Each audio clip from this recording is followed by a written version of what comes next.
अच्छा होगा गर्म जल में डूबे रहना, शिथिल हो जाना, हल्का भोजन करना, ज्यादा भोजन मत कर लेना, क्योंकि जितना ज्यादा भोजन कर लोगे उतना चौथे पैर में जागना मुश्किल हो जाएगा, क्योंकि उतनी ही ज्यादा देर शरीर को पचने में लग जाएगी।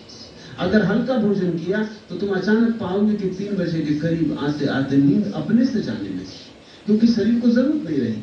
जितना भारी भोजन कर लोगे, जितना ठूस ठूस के पेट में भर दोगे, उतना ही शरीर को पचाने में लंबा समय लग जाता है। और जब तक शरीर का भोजन न पच जाए तब तक जागरण नहीं आता। ख्याल रखना, नींद और भोजन का गहरा संबंध है। इसलिए तो जब कभी तुम उपवास करते हो तो रात में नींद नहीं आती, क्योंकि बिना भोजन के नींद की जरूरत कम हो जाती। नींद की सबसे बड़ी जरूरत है भोजन को पचाना। इसलिए तो जब तुम भोजन कर लेते हो तत्क्षण झपकी आने लगती। इधर भोजन किया और झपकी आने लगती। क्यों? क्योंकि वह जीवन ऊर्जा है जो तुम्हारे मस्तिष्क को ज्वलंत रखती, ज्योति में रखती। वो जीवन ऊर्जा तत्क्षण पेट की तरफ बहने लगती, क्योंकि पेट में पचाने की जरूरत आ पड़ी। और पचाना पहली जरूरत है। होश इत्यादि तो नंबर 2 की जरूरत है। शरीर में भोजन आ गया तो सारी शरीर की ऊर्जा भोजन को पचाने में लग जाती, इसलिए नींद मालूम होने लगती। जब जागना हो ब्रह्म मुहूर्त में तो हल्का भोजन करना कि 3 बजे 4 बजे तक आते आते भोजन का काम पूरा हो जाए। शरीर को तुम अपने से जागता पाओगे। तुम 4 बजे करीब पाओगे आंख खुल गई। अलार्म भर के मत उठना, क्योंकि वो जबरदस्ती, उसकी कोई जरूरत नहीं। अलार्म की जगह एक नई कला सीखना है।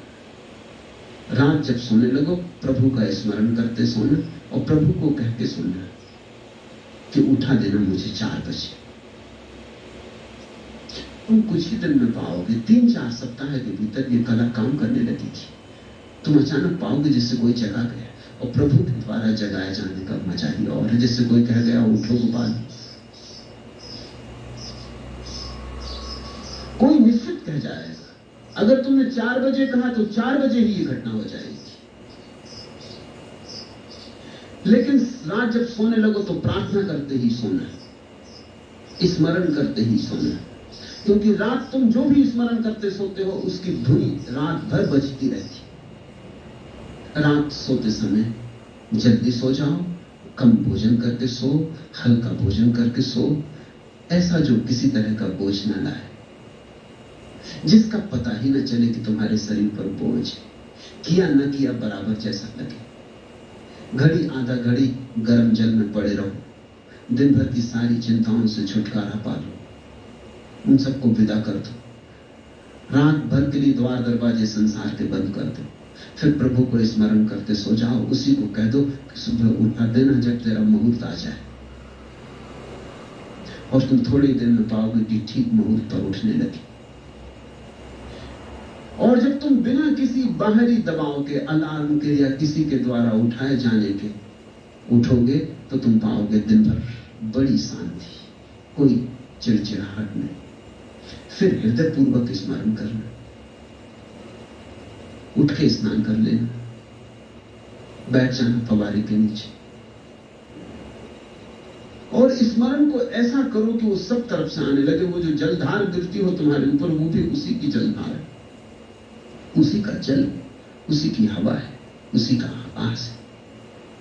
उसको ही अनुभव करना, सब तरह से स्वच्छ होकर बैठ जाना शांत एक कोने, धीमा सा दिया जला लेना, उदबत्ती या धूप या जो भी तुम्हें प्रीति कर लगे, उस सुगंध से कमरे को भर लेना।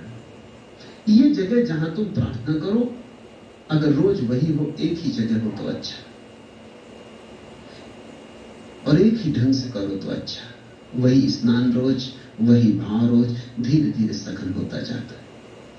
धीरे धीरे ऐसी घड़ी आ जाती है कि ब्रह्म मुहूर्त आते ही तुम्हारे प्राण प्राण में उसका नाद उठने लगेगा। ऐसा होता ना, रोज तुम 11 बजे भोजन करते हो तो 11 बजे भूख उठाती। रोज 10 बजे रात सोने जाते हो तो 10 बजे झपकी आने लगती, जुआई आने लगती। ऐसा ही ठीक प्रार्थना भी होती। रोज नियम से करोगे, रोज वही करोगे, रोज वैसे ही करोगे, रोज रोज रोज रोज धीरे धीरे सघन होते होते तुम्हारे प्राण मन सब में उतर जाएगी। तब तुम एक दिन अचानक पाओगे ये भी एक भूख है।